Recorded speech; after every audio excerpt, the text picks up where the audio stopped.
Bienvenue.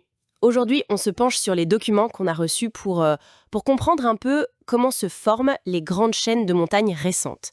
Les Andes, l'Himalaya, comment ça marche, c'est géant. Oui, et la clé, comme le disent bien les sources, c'est la tectonique des plaques. C'est ça. L'idée de base, c'est que la surface de la Terre est découpée en plaques rigides. La lithosphère, Exactement, des plaques continentales ou océaniques, qui bougent, qui flottent sur une couche plus molle, la sténosphère. et c'est vraiment aux frontières entre ces plaques, ça devient intéressant. Tout à fait. Il y a les zones où elles s'écartent, bon, ça crée les océans, mais ce qui nous intéresse ici, c'est quand elles convergent, quand elles se rapprochent. C'est là que les montagnes apparaissent. C'est le moteur principal, oui. L'orogénèse, comme on dit. Et selon le type de plaque qui se rencontre, eh bien, le résultat est différent. Les sources décrivent 3 scénarios principaux. Alors, allons-y. Le premier, c'est la subduction. Ça, c'est quand une plaque océanique, qui est plus dense, Oui. elle glisse sous une autre plaque, souvent une plaque continentale. L'exemple classique donné, c'est les Andes. Oui, tout à fait. Et c'est assez impressionnant comme processus. La plaque qui plonge, elle crée d'abord une fosse océanique, très profonde.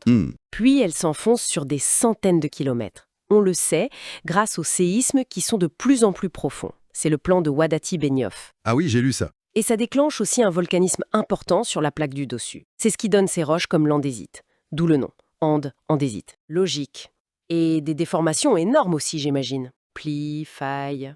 Exactement. Et les sources mentionnent aussi le prisme d'accrétion, cette accumulation de sédiments marins qui sont comme raclés et empilés. D'accord. C'est fou d'imaginer cette plaque qui plonge comme ça. Mais il y a un autre cas qui m'a surprise dans les notes. L'obduction. Ah oui. Là, c'est un morceau de plancher océanique qui se retrouve sur un continent. Ça paraît aller contre le bon sens, non? La densité. Bah oui, ça l'est. C'est moins fréquent que la subduction, c'est sûr. Ça arrive souvent dans des contextes un peu complexes, après une subduction entre 2 plaques océaniques par exemple. Et comment on sait que ça s'est passé? L'indice clé, ce sont les ophiolites. Ce sont des morceaux de la lithosphère océanique, croûte et manteau supérieur, qu'on retrouve charriés, transportés sur un continent, avec leurs sédiments. D'accord. Les montagnes de Mans, c'est l'exemple typique. Trouver ces roches d'origine océanique, là, à l'air libre, c'est vraiment la signature de l'obduction. Fascinant. Et le troisième cas, alors là, c'est le choc frontal, hein, la collision. 2 continents qui se rencontrent. L'Himalaya, évidemment. Oui, le cas d'école. La plaque indienne qui remonte vers le nord et qui percute la plaque eurasiatique. L'océan qui était entre les deux, la Tétis, a disparu, subduit.